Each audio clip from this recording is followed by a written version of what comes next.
Um, what's your take on the yellow vest? That's going to be the ninth week for that, and they'll be happening today. And what do you see coming out of this one? My name's Bayden Mottee for anybody who's unfamiliar with me or hasn't heard my name yet. In relation to the Yellow Vest movement, it's always good for me to say that I have the best, or I hope the best outcome subsequent with this event. It seems to be progressing slowly. I also have my doubts, however. I think that there's not enough progress being made quick enough. I also think that there are things that the yellow vesters could do which would be more effective and more efficient. However, they are opposed with heavy opposition, the police force and such.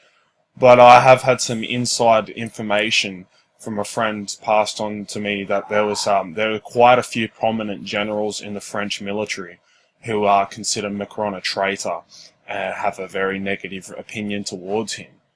I could verify that if you wished me throughout this discussion later on. I've got a list of their names on my Facebook.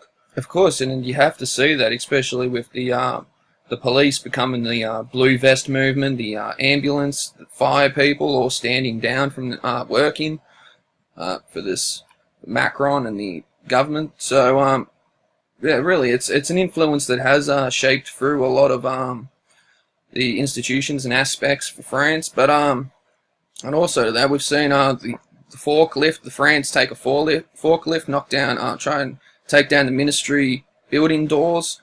We've seen police now being told that, they're trying to push through, the government of France are trying to push through that police can use live ammunition eventually. So yeah, that's definitely speculated. There was a lot of speculation that they've already used live ammunition, which after a bit of research found out that was just bullshit. But there is still speculation that they are considering using live ammunition if the situation intensifies more. My thing with the yellow vest movement is that it's either going to succeed or it's going to slowly just die out. And I hope that, for people to participate consistently in these protests, they're going to be taking more and more time off work because a predominant amount of them are working class, and that will affect their personal finances and their family and such, as well as the economy on a larger scale. But it's more of the fact, how long can these people continue this and be able to operate in the most effective manner in order to make the transition that they desire in their country without dragging it on for too long, and worst case coming in that the police eventually end up smashing the regime and arresting many of the organisers and such, to the point it's so strangled that it just becomes progressively harder for the yellow vests to organise. Yep, exactly. And a reason they actually put on the yellow vests, I heard, was to get a lot of the to get a lot of the world's attention on what is going on. And the yellow vest being in large groups and stuff, I guess it is pretty hard to not notice it. But yeah, so that was a way they want to really wake up the people from around the world. And if they keep it up, maybe they will be the martyrs we need. I hope not. But if something does happen, the media, they have been hiding it for a while, and you just look at it, Macron signs that have been clearly just changed over, so they took out the bad words, and media buildings being targeted by protesters and stuff, so they hate the media. This isn't just over fuel tax, it's clearly a lot more to it.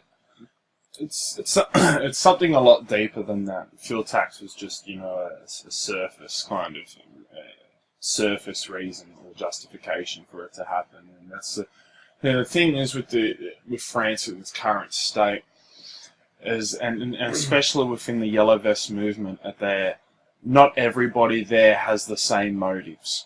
they're all angry, they're all frustrated with the same government.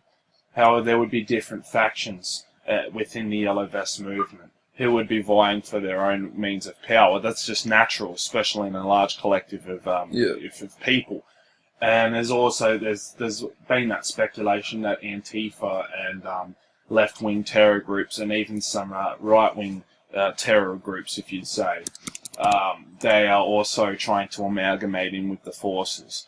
The question that arises from that, the main question is, if this Yellow Vest were to be a successful rebellion, then who would replace Macron? What government would replace Macron? What kind of system would they have? How would they be able to implement the change? They would need. I think there was a politician in France that they're actually looking at as a kind of a figurehead for the Yellow Vest movement in that area. So I don't know her views really. I haven't really researched her, but yeah, I hope as well as you do that the people are awake enough to really try and understand what's happening to us, you know. Whether or not the Yellow Vest Rebellion is successful, it's still going to cut quite a deep impact in the geopolitical situation, especially around Europe at this time, where you've got other countries in Europe who are beginning to emulate the same methodology as the Yellow Vests. And it's not as prominent over in some of these European nations, but the effect is building and the movement is it's expanding, and whether or not it expands to a point of a significant point of change all through Europe for in a positive manner, it's also it will. The main thing I see from it, it will cause it will cause an earthquake. It will cause a ripple effect, and other nations throughout Europe, it's going to start clinging onto culture that more and more people are becoming more frustrated with their governments, and the longer that these governments stay in power, perpetuating their their methodology of operating the country, which isn't necessarily beneficial to most of the people. Well, it is going to get to the point that these movements, they'll return, they'll revive, and they'll get stronger and stronger and stronger.